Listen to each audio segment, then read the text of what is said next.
as Valkyries. Quem são as Valkyries? As Valkyries são guerreiras que fazem parte da mitologia nórdica. Elas inclusive foram homenageadas na ópera de Wagner.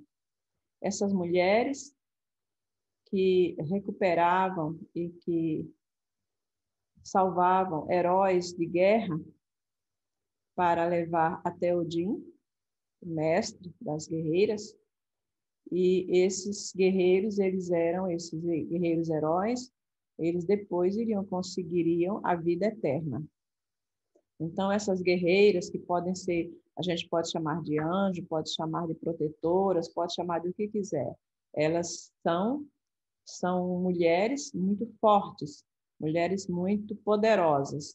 E é em homenagem a essas mulheres poderosas que damos o título de Valkyrie aqui nesse programa do canal Cultivo. Venha apresentar a sua Valkyrie, venha falar sobre a sua Valkyrie. Essa mulher que viveu com você, que esteve ao seu lado, que você conheceu, que ajudou na construção da educação, da saúde, da ciência. Essa mulher que teve uma importância fundamental na construção da família, da sociedade, que foi uma assistente social, que ajudou pessoas em dificuldades. São tantas essas mulheres que existem. Então, venha falar sobre ela aqui. Nós teremos o maior prazer de apresentar essa mulher à população, porque nós, brasileiros, precisamos conhecê-las. E eu tenho certeza que são muitas Valkyrie aí e aqui no Brasil. Vem conosco. Hoje nós temos uma menina, eu chamo ela de menina porque ela é muito mais nova do que eu, que se chama Carla Ramos. E a Carla, ela é psicóloga e ela faz também um trabalho já na rádio e também no canal, mesmo no canal Cultivo, onde ela fala do bem-estar, do bem-estar, se chama Alquimia do Ser. E ele é muito amplo, às vezes fala até de saúde, como o último programa que ela fez, foi um programa em que ela abordou a saúde, uma entrevista com o médico, muito boa, por sinal. Mas, assim, esse percurso da Carla, ela tem uma história atrás disso, né? Ela não chegou a fazer esse programa por acaso, ela não está aqui por acaso. Ela tem toda uma história atrás disso. E a Carla vai nos falar desse caminho que ela percorreu para chegar nesse momento em que nós estamos vivendo. Carla Ramos, é com você. Eu gostaria que você se apresentasse bem, falasse um pouco quem é a Carla Ramos. Bem, falar da gente é algo bem complicado, né? Quando se faz a pergunta, quem é você, né? A gente passa vidas e vidas buscando entender, né, quem nós somos. E a Carla, na verdade, é um ser ígneo, né, de fogo, e que é muito curiosa por natureza, né? E sempre se dedica à questão de que parcela de contribuição eu posso fazer ao grande todo, né? Então, a minha vida está muito permeada com essa pergunta. Carla, você é de onde? Eu sou natural de Curitiba, né? Mas já estive morando em Florianópolis, já estive morando em São Paulo, e eu acredito assim que na verdade, quando você conhece cultura, cidades diferentes, nada mais é do que uma peça de quebra-cabeça no grande todo, né, da humanidade, né? Porque o Brasil em si são feitos de muitos Brasis, né? Sim, cada região tem sua particularidade, né? Em Floripa, eu encontrei muito essa questão da natureza, a questão do bem-estar, né? Então, contando uma história rapidinho, eu comecei com essa ideia dessa proposta do programa em si no ano 2000, quando eu estava trabalhando no HC, aqui de Curitiba, com crianças HIV, com pacientes terminais, e com mulheres que sofreram violência sexual. E quando você está num ambiente assim hospitalar, que de uma certa forma requer você, como profissional de saúde, no caso eu como psicologia, ser um pouco curador ferido, né? Então, de uma certa forma, eu estou curando as outras pessoas para aos poucos ir fechando a minha ferida interior, né? E o que é muito interessante que quando eu como mulher, cuidando de mulheres também com a parte de violência, eu fui me colocando muito no lugar delas, né, de uma forma empática, e eu vi o quanto é necessário a questão da qualidade de vida, né, do bem-estar. E com o ambiente do hospital é um ambiente extremamente muito ligado à questão de morte, né, até se tratando da questão do HIV, né. De Então, sofrimento, né? como? De sofrimento também, né? Muito de sofrimento. E muito acontecia assim, que a questão das mães, elas levavam as crianças para o hospital por problema respiratório, por uma gripe, por um problema pulmonar. E quando chegavam, tinham o diferencial do exame ELISA e, de repente, descobriam que a criança estava com HIV. Então, não era só uma situação infantil, englobava toda essa família. Então, quando eu ia, junto aos residentes, passar o diagnóstico, eu falava para eles assim: vocês podem passar o diagnóstico, e se vocês tiverem o estômago forte, vocês ficam para fazer o acolhimento da família, porque realmente é uma situação extremamente complicada. E as mulheres que tinham esse diagnóstico e estavam na idade fértil, por algum motivo, elas tendiam a engravidar. Então, lá ia a Carla atender na maternidade as mãezinhas, né? E teve um caso de uma mãe que teve gêmeos e ficou com 40 quilos. Ela quase entrou em falência múltipla de órgãos, né? Então, viver muito essa questão da saúde e da morte de uma forma tão comitantemente, né, no meu dia a dia de psicologia hospitalar, me fez pensar de que forma que eu posso contribuir com isso. E uma situação que aconteceu foi que eu perdi uma pacientinha, né, porque o ambiente hospitalar para o profissional de saúde mostra muita vulnerabilidade, né? Você não pode salvar, curar, né? Você pode só fazer a diferença para aquela pessoa naquele momento.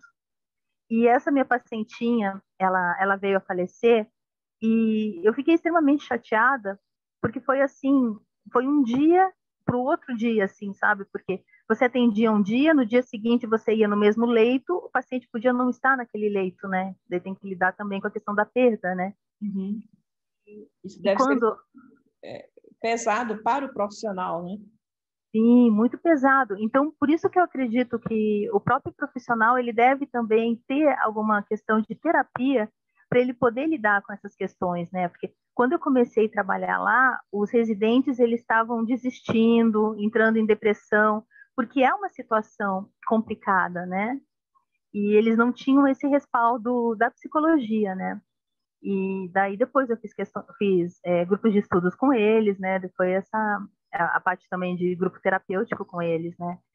Mas voltando à questão da minha paciente, ela tinha falecido e eu olhei por entre a janela e é uma janela gradeada, porque o terceiro andar do Hospital de Clínicas aqui de Curitiba, pelo alto índice de suicídio, ele fica com grades, né? E eu vi o sol descendo, assim, se pondo por essa janela toda cheia de grades, né? E eu coloquei a mão no coração e pensei assim, meu Deus, o que eu posso fazer para que as pessoas não cheguem até um estado de uma degradação corporal, né? Uma doença que a pessoa perde, né? A possibilidade de humano, né? O corpo se deteriora, né? E qual parcela de contribuição eu posso fazer para isso, meu Deus? Me mostra o caminho. E aquela coisa, né, Valquíria, quando a gente pede as coisas com o coração, Acontece. acontece, começam as coincidências, e as coincidências elas passam a ser assim, a assinatura de Deus no anonimato, né? Ele vai te mostrando aos pouquinhos os caminhos, né? São é o que eu chamo são os sinais dos anjos, né, Carla? Sem dúvida. Sinais dos anjos, que às vezes a gente nem presta atenção nesses sinais e aí passa ao lado e deixa de acontecer e deixa de fazer exatamente porque não prestou atenção nesses sinais, né? Então, eu acho que, inclusive, nós temos uma tendência a prestar mais atenção aos sinais quando a gente vai amadurecendo. Eu acho que é a experiência da vida que vai nos colocando em afinidade com esses sinais, né, que eu chamo sinais dos anjos. E a gente, às vezes, eu falo isso por experiência própria, porque muitas vezes eu passei ao lado e teimei, inclusive, né? Vem os sinais, eu teimei com esses sinais, e depois eu tive algumas surpresas que não foram muito agradáveis, exatamente por persistir na minha teimosia e não ouvir esses sinais. No meu caso, alguns casos foram realmente informações, né? Aquele sussurro que vem te alertar, e eu teimei. Em outros casos, quando eu já estava mais velha, eu já comecei a ouvir um pouco melhor, e aí eu também fiz essas perguntas como você fez e acabou dando certo, né? Então, nós temos que entender os sinais e aprender a ouvir, né? Perfeito, porque na verdade a vida é simbólica, né? Ela nos mostra os sinais. E uma faculdade que todo mundo tem é a intuição. Então, por que não permitir ouvir a intuição, né? Porque a intuição, segundo Jung, na verdade, é a visão do todo sem você necessariamente passar pelas partes de forma cartesiana. Você tem a visão do todo. É isso aí, né? É o insight. Sem você necessariamente saber quais as etapas que você chegou naquela ideia, né? Segundo, de acordo com a experiência que ele teve, não é? Ele chegou Sim. também, né? Porque ele também teve essas experiências que no início ele se achou fora do planeta, aí ele tinha a impressão que o doutor amigo dele ia morrer, e ele não teve coragem de falar, então, e no entanto ele tinha dúvida, mas ele não queria acreditar, mas ele acabou acreditando, e depois ele desenvolveu essas teorias dele, né? O que eu posso comentar contigo, então, continuando a história das sincronicidades, porque assim, o Jung fala que não existe necessariamente só coincidências, mas a sincronicidade é quando o teu interno repercute no acontecimento do teu externo. Então você não sabe que é o acontecimento externo que mobilizou o teu interno, ou de uma certa forma o teu muito querer internamente concretiza algo fora, que a gente chama agora de cocriação. Nós somos co-criadores por natureza, né? No momento que a gente alinha o que a gente pensa, o que a gente sente e de forma que a gente age, né? Certo. E daí, então, voltando à história da janela gradeada, aí eu fiz esse pedido. 2 anos depois, eu fui morar em Florianópolis. E esse pedido ele ficou em stand-by, né? Aí aconteceu que eu fui trabalhar numa clínica, na Clínica da Lagoa, e desenvolvi um trabalho que é a Roda das Deusas em busca da essência do feminino, que era o despertar da deusa interior. E como a dona da clínica era extremamente tímida, ela disse assim, Carla, você vai no meu lugar fazer a entrevista. Eu falei, peraí, que entrevista? Ela falou, não, você vai fazer uma entrevista para o canal 20 da NET, que eles me chamaram num programa chamado saúde.com. Deu, tá tudo bem. Daí eu fui fazer a entrevista e eu me empolguei tanto, porque eu acredito muito nessa questão do despertar da deusa, do quanto a gente, como mulher, tem todas as facetas, Artemis, Deméter, Perséfones, né? Nós somos uma mulher e muitas mulheres, né? Dependendo da área que a gente está desenvolvendo na nossa vida. Eu já percebi que você sempre cita muito a mitologia nos teus textos. Sem dúvida, eu gosto muito, porque a mitologia trabalha com os arquétipos, né? E os arquétipos, eles fazem parte do grande inconsciente coletivo. Então, no momento que você vê o mecanismo da mitologia, você consegue se identificar com arquétipos universais. A grande mãe, a grande filha, né? A grande guerreira, a Afrodite, que eu acho maravilhoso, que é no sentido assim, é a deusa alquímica, né? No momento que ela está num processo alquímico interior dela, e ela também é complementar no momento que ela está em relação às diversas pessoas do qual ela teve relação, né? Que ela teve diversos relacionamentos, né? Aí tem os pares, né? No caso, a Hera com Zeus, e da Deméter com a filha Perséfone, né? E, então, eu fazia esse trabalho na praia, isso que é delicioso, assim. A gente fazia dança circular, fazia arte terapia, fazia o contato mesmo com a natureza, né? Resgatar esse lado pagão, assim, né? Esse você dedicar-se a uma energia quando realmente você quer concretizar algo na sua vida, né?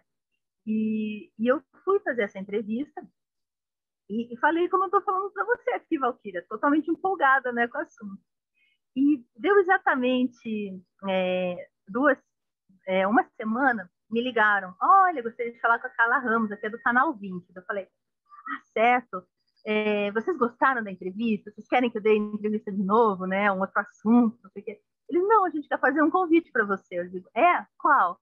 Você não quer apresentar o programa? Eu, como assim? Como assim? Não, é que você tem o perfil que a gente está buscando. Eu falei, tá. Só que tem um detalhe, eu sou psicóloga, né?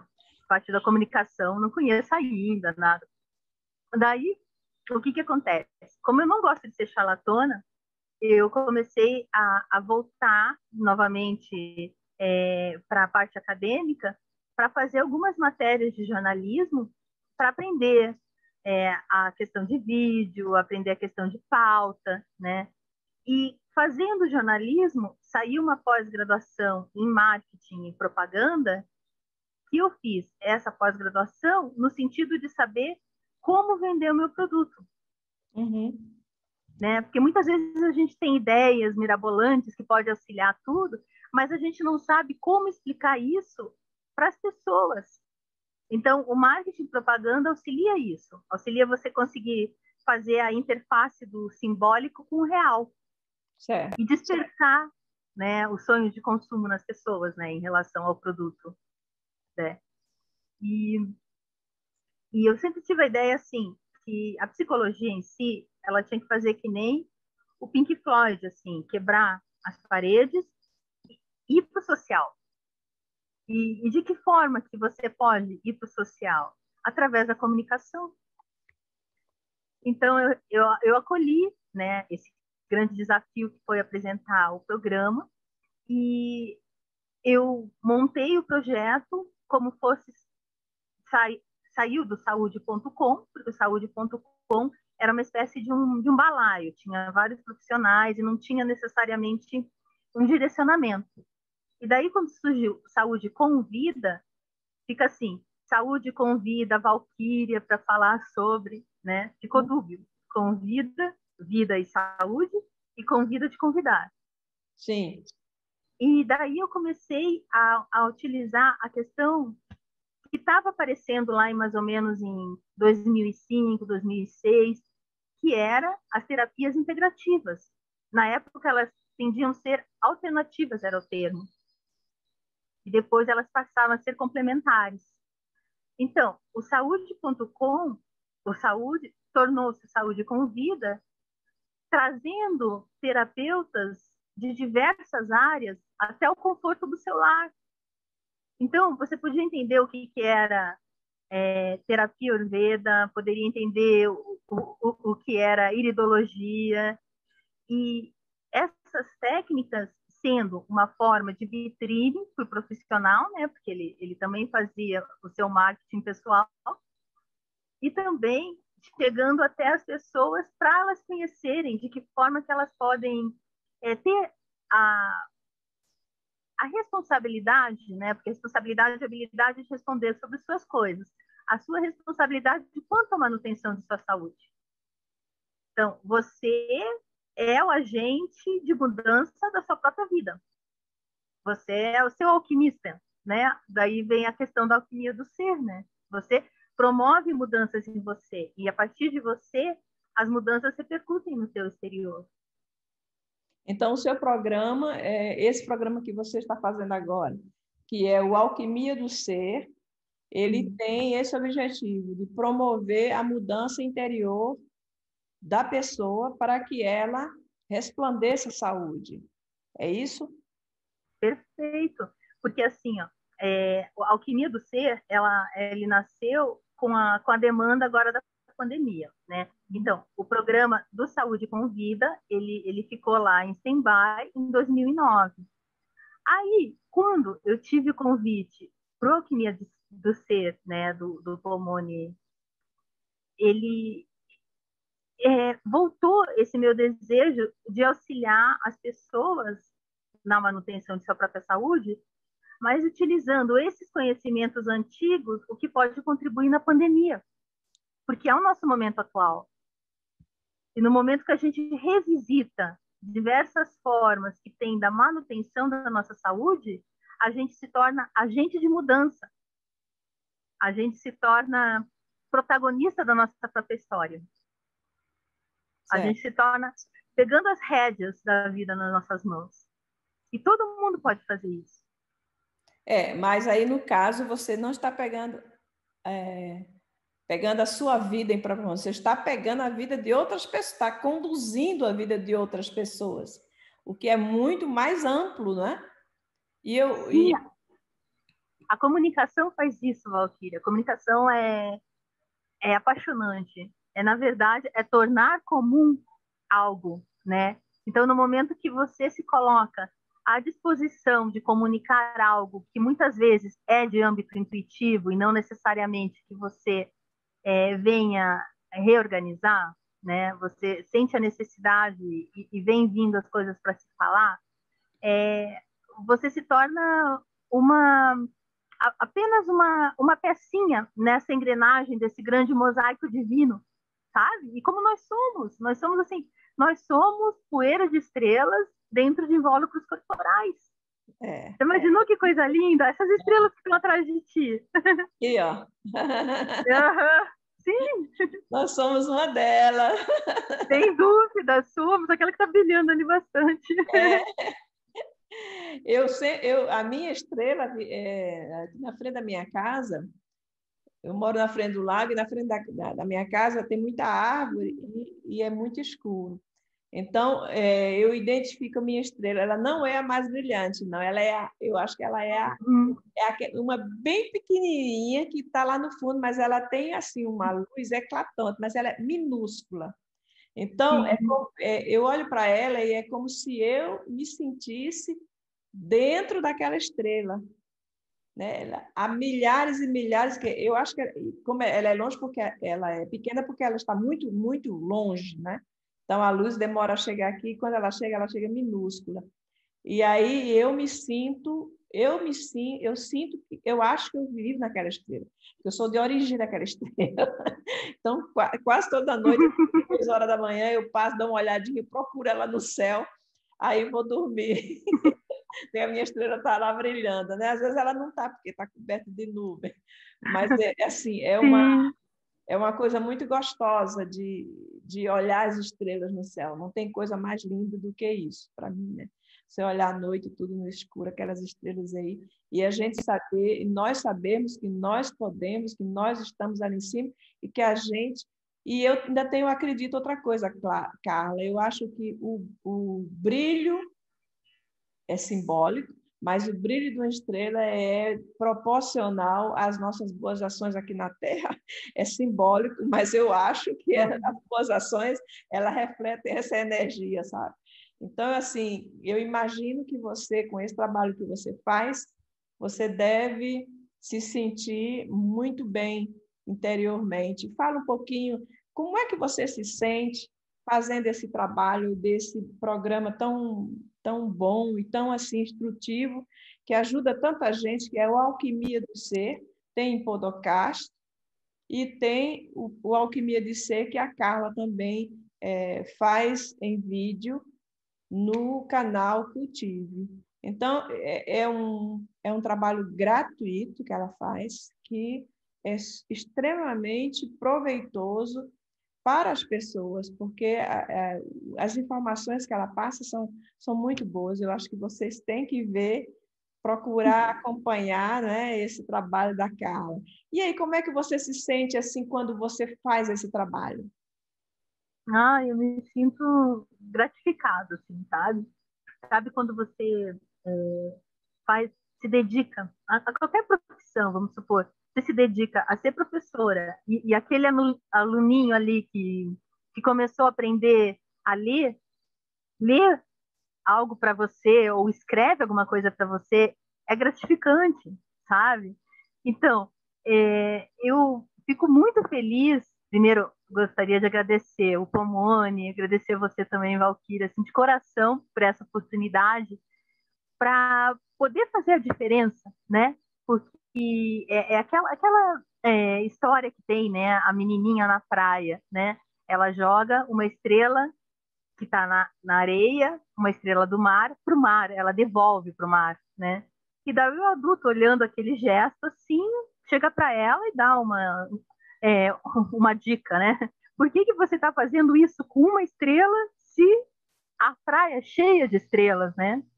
Aí ela olha, abre um sorriso e fala assim: mas para essa, eu tenho certeza que vai fazer a diferença, né?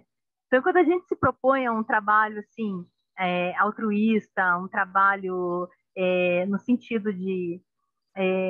Eu vejo muito assim: você joga uma pedrinha no lago e esse lago vai fazendo círculos concêntricos, Sim, né? Então, você não sabe até onde chega a tua palavra, né? Ele vai abrindo, vai abrindo. né? Então, quando você se propõe a isso, é gratificante, porque você está alimentando a tua alma, né? Uhum. E a tua alma é o que faz você ser humano, né? Ser humano e Ser todos ser humano. humano. Isso. E você alimentando a tua alma, você está alimentando a alma coletiva dos seres humanos também. Então, todo mundo sai beneficiado, sai nutrido desse processo, É né? plantar a semente do bem, né? Se plantar Perfeito. a semente do bem, plantar a esperança, plantar sonho, né? Cultivar essa energia que que vai se expandir no universo, né? Hoje nós vivemos um momento, Carlos, que hoje, inclusive, eu escrevi até uma crônica que fala exatamente sobre a esperança e o sonho, e aborda exatamente isso que você falou, né? De ter o prazer em fazer alguma coisa boa para outro, contribuir para essa sociedade e ter esse sentimento de que praticou alguma coisa boa. E hoje nós vivemos numa sociedade, aliás, dentro da história da humanidade, existem momentos terríveis na história da humanidade, né? Existem momentos de guerra, de sofrimento, de dor, de peste, de crimes hediondos, mas existe, sempre existiu e vai existir pessoas que trabalham exatamente contra essa maré. Só que nós sabemos que a mídia e a publicidade e as más notícias, elas correm o mundo muito mais rápido do que as boas. Então, às vezes, eu acredito muito que a quantidade de pessoas que estão nessa onda de fazer o bem é muito grande. Elas não são colocadas em evidência, mas existe. Nós estamos dentro de um espaço planetário, estamos num planeta em que existe as duas mãos, ou seja, às vezes pode até chamar de yin e yang, mas é o bem e o mal, né? Aquele que faz o bem, aquele que faz o mal. E aquele que faz o mal, ele está ensinando aquele que faz o bem. Ele está ensinando. Eu tenho Uhum. essa teoria. Porque como é que a gente vai discernir o mal se a gente não conhece o mal? Então, a gente está aprendendo nessa universidade da vida. Então, são pessoas assim, como você e como tantas outras, que estão distribuindo generosamente essa energia maravilhosa, né? Essa energia boa, essa energia que enriquece, que enobrece os seres humanos. E é com essa intenção que você está aqui hoje. Porque essa tua energia que você está passando hoje e vai ser transmitida para outras pessoas, e essas pessoas que estão, algumas pessoas talvez não sejam todas, mas como você disse, basta uma estrela ser jogada dentro d'água e ela aproveitar aquele momento. Se essa estrela ela recebe esses fluidos e ela se salva, então a mensagem foi dada. Sem dúvida. E, na verdade, assim, cada vez mais a gente ser cultivadores, né? Eu gosto muito desse termo, cultivadores. Cultivar isso, cultivar o bem sem pensar a quem, né? Só pelo movimento de você estar passando energia, você estar contribuindo, né, com esse grande todo, e principalmente nessa época de pandemia, né, que você vê tantas questões sociais assim eclodindo tanto, né? E de que forma a gente pode contribuir, né? Quando a gente pode contribuir com um pensamento de que vai acabar tudo daqui a pouco, que algo vai melhorar, né? O próprio pensamento positivo já cria uma vibração mais alta. E Você agora não, está precisando muito, não é, Carla? sem dúvida, sem dúvida, porque senão a pessoa vai estar muito suscetível a todas as vibrações baixas que estão por aí. No momento que você acredita que tem esperança, tem fé, né? Porque a fé é um grande dom que a gente tem, que na verdade é acreditar sem necessariamente ver o que está acontecendo, né? A gente acreditar lá para frente, né? Ter fé que algo vá melhorar, que algo vá mudar, já é uma grande contribuição, né? Ser cultivador, Me diz uma né? coisa, Carla. Você trabalha com reiki, né? Sim. Então, fala um pouquinho dessa relação Carla, reiki, alquimia, energia. Fala um pouco de tudo isso aí. Tá joia. O reiki nasceu para mim quando eu estava trabalhando no hospital, porque estava trabalhando no hospital com pessoas que estavam com baixa imunidade. Então, eu poderia fazer uma psicologia convencional, de ficar falando do passado delas, no caso, que na verdade não ajudaria muito, né, porque muitos eram pacientes terminais, né, ou eu poderia auxiliar elas de forma energética. Então, isso eu fiz. Porque se fechava a porta, ninguém sabia qual era a consulta que a psicóloga estava fazendo. E eu estava estimulando crianças com Shantala, que é uma massagem oriental, principalmente aqui da glândula timo, para a questão da imunidade. E eu estava aplicando reiki em pacientes terminais. O que as pessoas pensavam era assim: puxa vida, ela está tocando em pacientes HIV. Eles precisam de toque, né? O toque é a forma primordial de amor. Uma criança, ela podia não ficar sendo manuseada, né?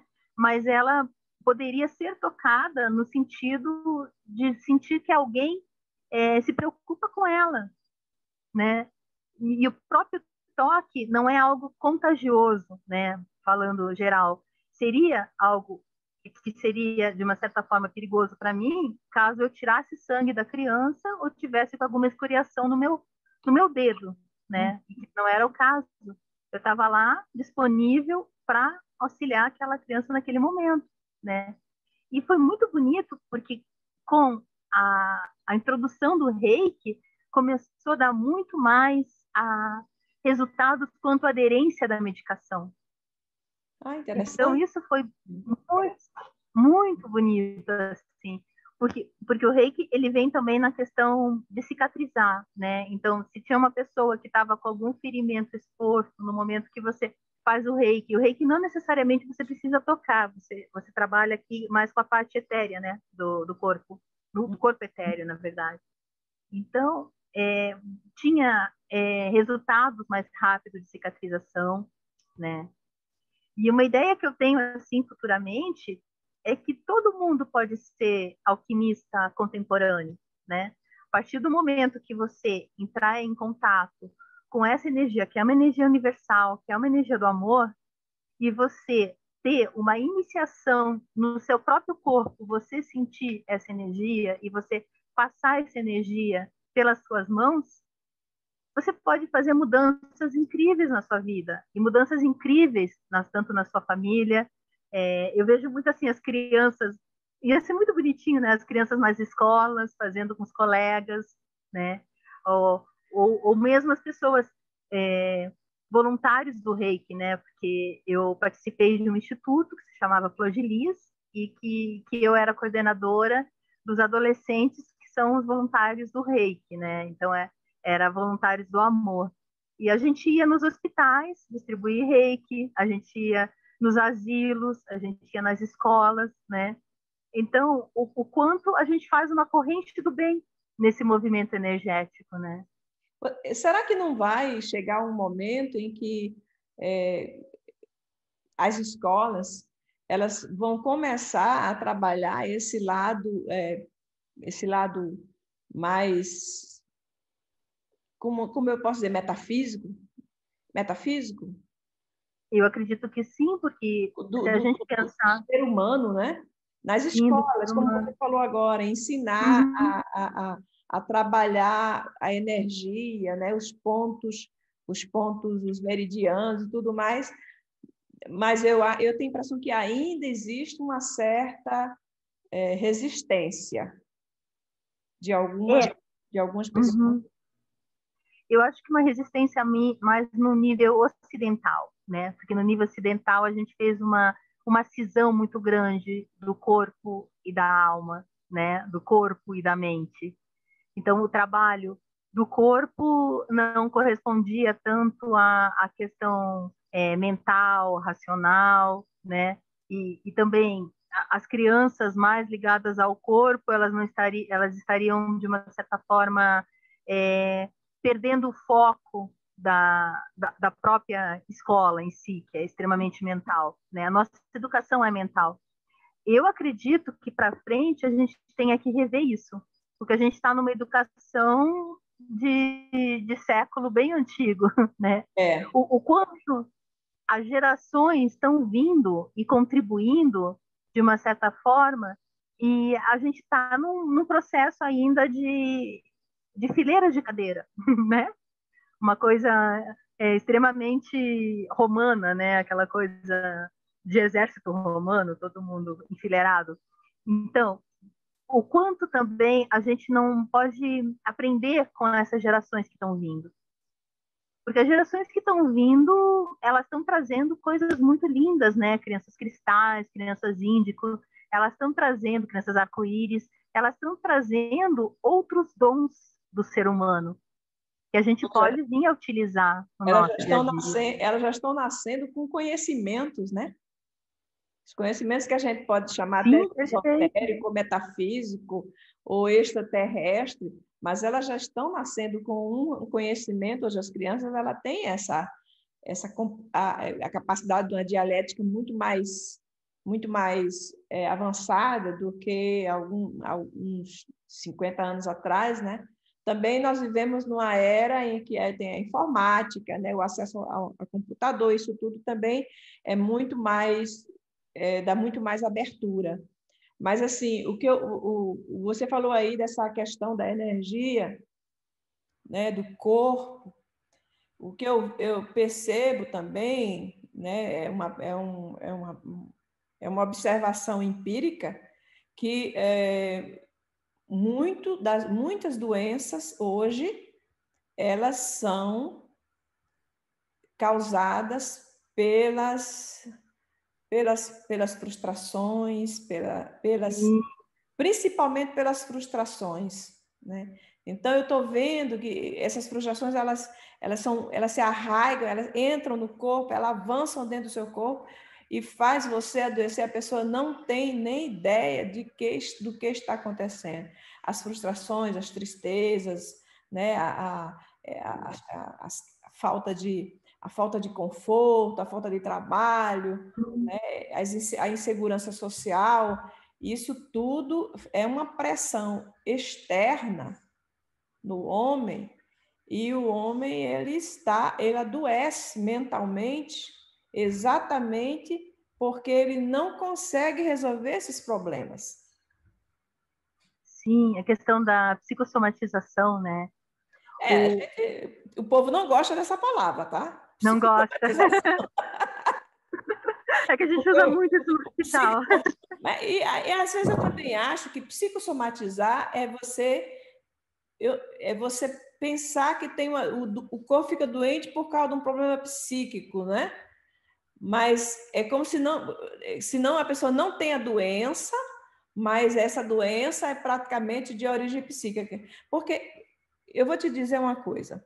Quando eu estive doente, eu estive no hospital, o médico, eu saía do hospital e entrava, e muitas vezes porque eu saía e não conseguia andar. Eu tinha dificuldade de andar.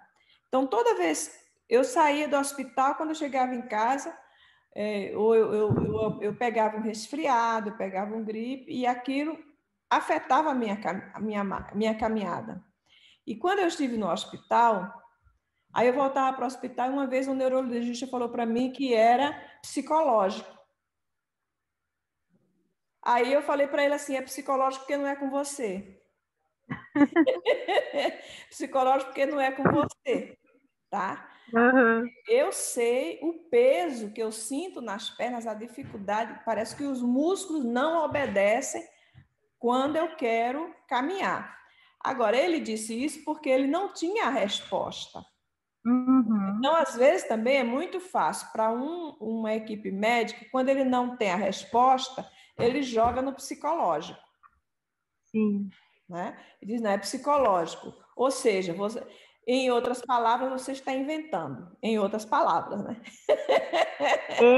Mas de uma certa forma, é psicológico e não diminui o fato de você ter a doença, né? A gente tem que considerar também o psicológico pertencente ao corpo, não fazer essa cisão que foi feita no Ocidente, né? E o Oriente é todo voltado à questão da mente sã e corpo sã, né? Então, o que tem? Tudo acontece a partir da mente sã. No momento que você está integrado mente e corpo, as coisas fluem. Você está no movimento de fazer manutenção da sua própria saúde. O que acontece são os gaps que a gente fala, né? São os furos quando a gente não consegue fazer essa junção, porque daí a doença vem como uma doença como caminho de alguma autodescoberta para você. Então, se fala muito assim, quando a pessoa tem câncer, ela pode estar guardando muitos rancores. Então, o câncer vem como o que isso veio falar para você. E no decorrer do processo de quimioterapia, de radioterapia, eu tive essa experiência com a minha mãe, que ela teve câncer de mama, e se teve esse resgate junto, né, o que o câncer veio falar com você, aos poucos a doença parou de ficar no orgânico e conseguiu ser transmutada, alquimizada, né? No momento que ela começou a entender o que aquele câncer de mama veio falar da situação dela de vida naquele momento, né?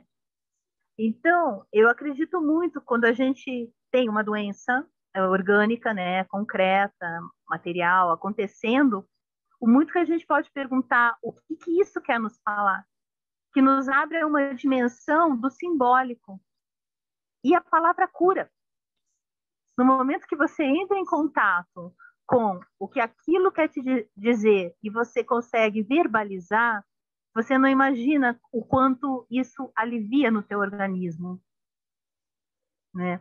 O quanto a cura se dá porque a palavra tem poder, né? A gente fala muito disso, a palavra tem poder. No início era o verbo, né? O verbo estava em Deus. Então, toda a criação vem através da palavra. Mas o que você deseja, de uma certa forma, pode vir a concretizar, né?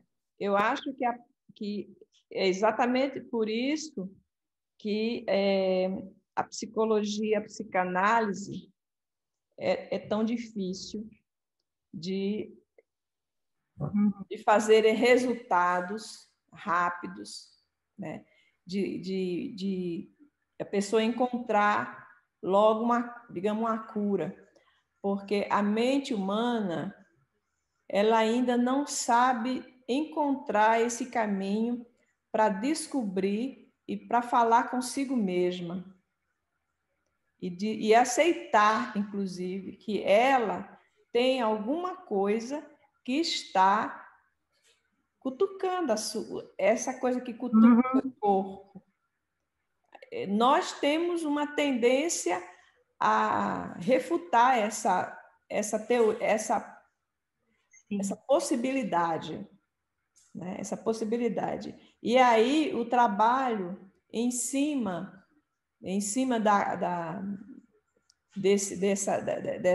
dessa parte psicológica é uma coisa muito difícil de se alcançar. E aí eu não sei se talvez seja exatamente isso que você falou, a proposta de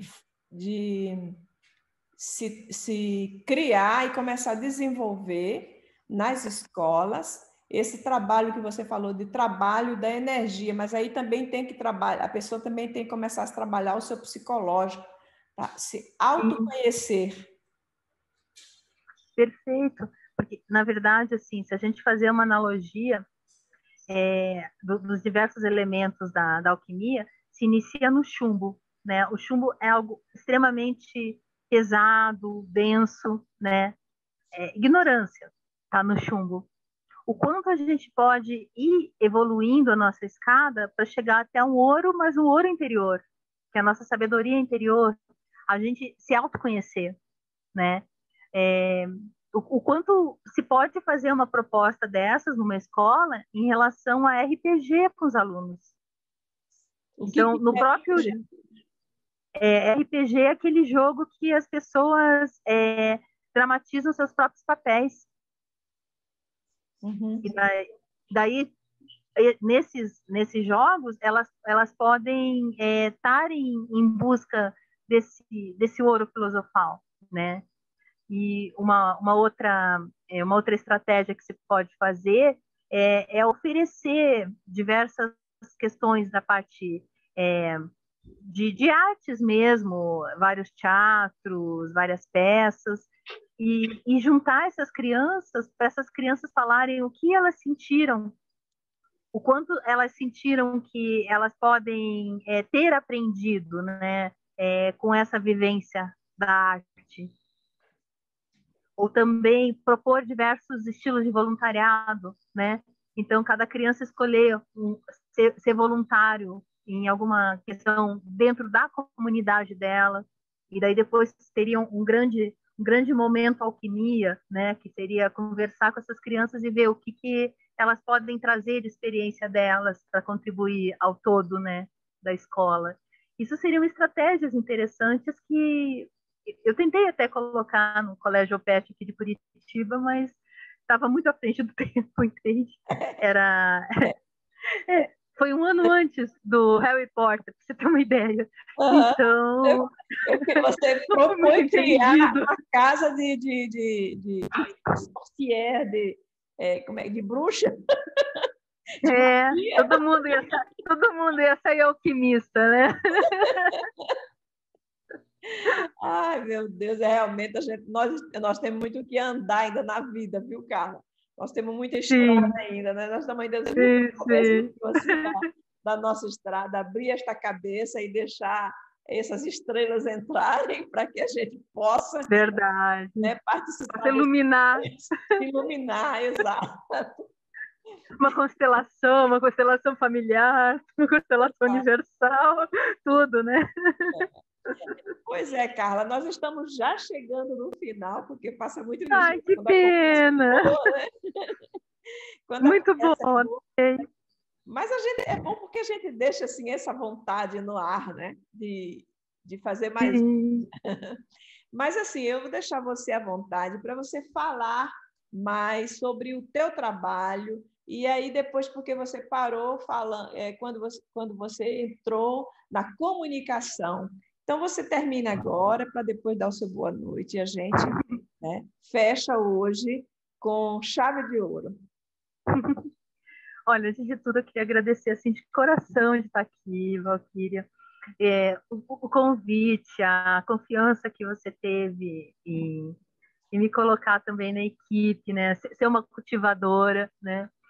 E, olha, a comunicação para mim é tudo, né? Porque quando a gente é criança, emite um som e a outra pessoa entende o som que a gente está emitindo, uau, estou sendo compreendida, né? Então, a comunicação ela permeia todo o viver, todo o humano, né? As diversas é, facetas, etapas da história da humanidade, né? A gente tem a questão das diversas formas do comunicar, né? E eu fiz marketing e propaganda, né? Amo essa área e quis juntar com a psicologia, porque daí com a propaganda eu consigo dar a minha mensagem e não necessariamente uma mensagem voltada a uma psicologia de elite, né? Porque quase sempre pela questão do valor da terapia, sempre se fechava muito numa elite, né? E o meu sonho sempre foi trabalhar com comunidade, né? Tanto que eu abandonei tudo aqui em Curitiba, né? Há 4 anos atrás, o pessoal da minha família, constelação familiar, achou que eu estava surtada. E fui trabalhar com psicologia comunitária. Por quê? Porque eu queria fazer minha diferença, né?